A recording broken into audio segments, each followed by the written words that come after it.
Today I'm going to give you my quick review on the Segway Ninebot KickScooter E45. I purchased this late October from Best Buy. I got it on sale for and then $6.99.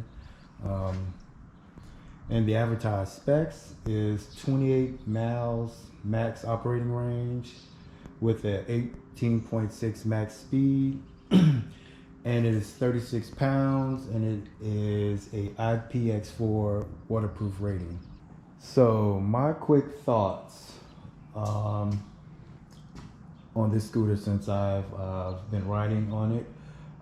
So far I have about 118 miles on it, and I bought this for generally a commuter scooter. I use it between 2 to 3 times a week, depending on how many times I go into the office. And so it's pretty much, when I do use it, it's about a 9-mile round trip.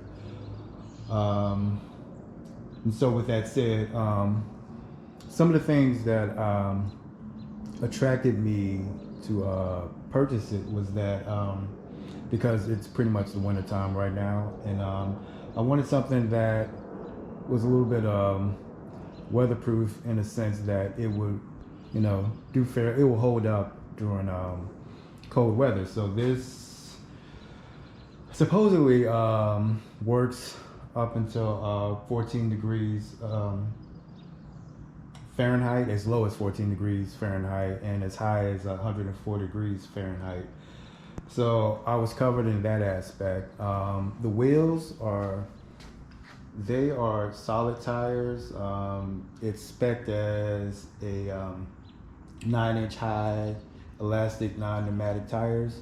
So and that pretty much, my experience is that I really didn't want to have to worry about flat tires and that such. So with that said, that's not a worry. So that was a plus for this scooter. I will say that it is a heavy. It does fold down. It's 36 pounds. Generally, I really don't have a problem with it. But for those who would prefer something, when you do have to carry it, and again, I'm a commuter, so I do take it on a train, so I have to pick it up and lug it to my seat until I get there. So with that said, just keep that in mind. It is heavier than a lot of other commuter scooters, and a lot more of a space eater, because I've seen other folks with the GoTrax scooters, and they're fairly compact and they look fairly light. So I will say that this does well. Something else that attracted me to this scooter is that I needed something to ensure that I wasn't going to have too many issues with challenging hills. So this works pretty good up into 15% slopes, and generally,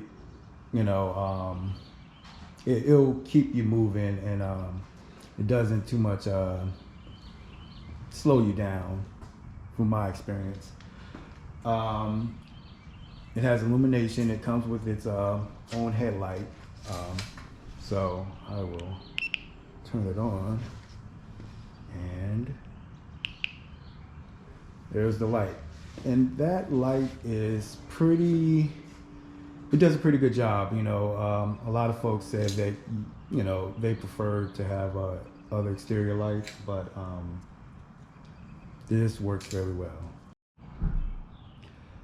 So back to the illumination, and it does have a rear light. There's 3 different options you can, depending on what you prefer. But at night or early morning, when there's not much sunlight, you can elect to have the rear tail light always on, or you can use it only when you're braking, or you can have it flash. So you do have coverage towards the back. And I will say that, when it's lit up, you will be seen. I mean, even the battery pack kind of lights up. At the bottom, there is an option to have, there's LED lights at the bottom that you can do different things. I generally don't use it because kind of goofy to me, but there is an option if that's what you like. So the ride is a comfortable ride, and with that, with some, some things that you run over or cracks in the road or whatever, you do feel it, but it never gets uncomfortable. But so overall, I am satisfied with this purchase, and it, I have used this in light rain. I felt comfortable with it. I didn't really worry about it. I wouldn't necessarily probably try to use it in a downpour, but so far I've had good luck with it, and it's a solid build. It does feel like it's built very solidly, and it was easy to put together. I mean, it is, I would say I've been generally happy with this purchase. So I will show you how this pretty much folds down. Pretty simple. Break it down as such. Bam. And you're able to pick it up and carry it. So quick demonstration. It's easy kick. When I bought this, I was a first-time rider, and over, I would say over a period of like 2 weeks, I felt like, oh, I've been doing this all my life. So with that said, here I go.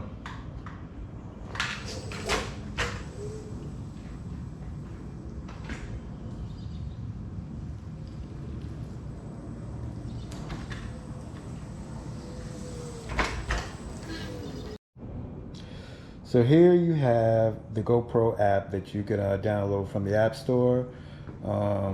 This is the iPhone.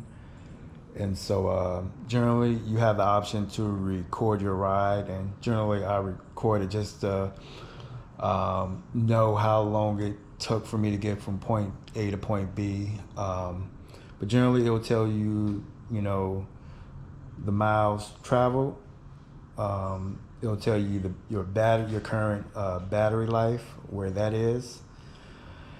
And so then you can also, you have a cruise mode, you can, the regenerative power recovery with the braking, then you have the lighting effects. So I'm going to take you through the lighting effects. So as you can see, the rear light, you can choose to have it always on. You can brake once you hit the brake, and then you can choose to braking highlight. Then there's a glow light. So generally I have it off, but so right now this is dynamic lighting. Here's the full color breathing, the 2-color alternating, then you have the full color apart, then here's the single wave, and then you can, if you choose to change it, you can. You have those options. And then you have the full color wave that happens, but generally I don't use it because I think it's kind of goofy. but if you do like that, there you go. You have that option. So it does come with a battery. A charger.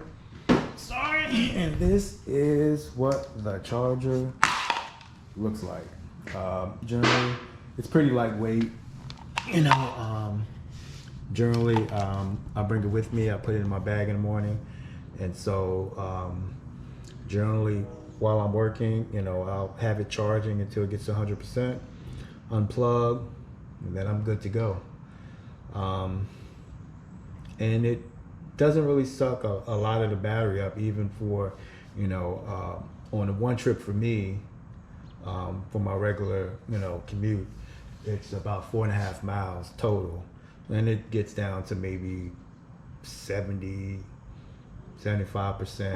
So I really don't, for my use case, I really don't use the battery all the way down. So if I had to, if I didn't have the capacity to, if this was any heavier or whatever, or for whatever the case, I could just use this off of one. I could get by with on one charge, so that's not a problem for me.